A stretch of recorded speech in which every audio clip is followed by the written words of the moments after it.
One of the most popular species for fishing in South Carolina is seeing a change in its population size.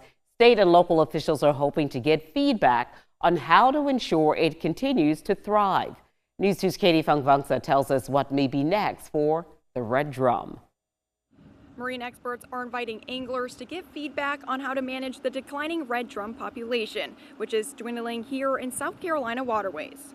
Red drum are an iconic estuarine species. The fish live in our inland and offshore waters year-round, with adults residing in tidal creeks, oyster reefs, and beaches, and younger population in estuaries, marsh grass edges, and deeper river channels. However, that has changed over time. The Atlantic States Marine Fisheries Commission released a study showing reduction in red drum as a result of overfishing. Experts tell me there was a similar decline in the late 1980s.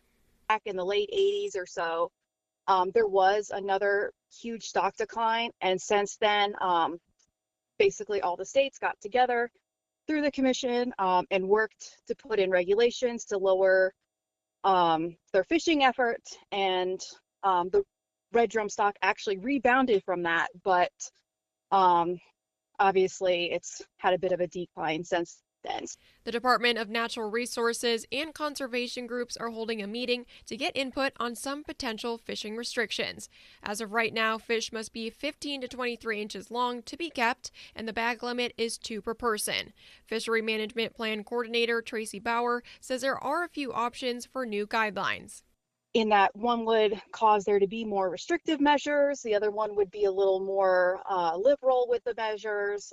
But if you go the more restrictive route, you're also being more conservative, more precautionary. You have a higher chance of ending overfishing. Coastal Conservation League Senior Advisor Robert Boyles says he is optimistic the population can be rescued, as recent catch and release rates show anglers want to help preserve the species. This data suggests that red drum needs some help, and South Carolina anglers are responding. Red drum are a species that are, for every 10 red drum that are caught, more than 9 are released. There's a higher than 90% release rate. And so with that, that tells us that South Carolina anglers recognize that this is an important fishery and they want to do their part to sustain it. The meeting begins at 6 p.m. here at the Marine Resources Division on Fort Johnson Road. If you can't come tonight but want to weigh in, you can submit on SCDNR's website. On James Island, Katie Fangvangsa, Count on 2.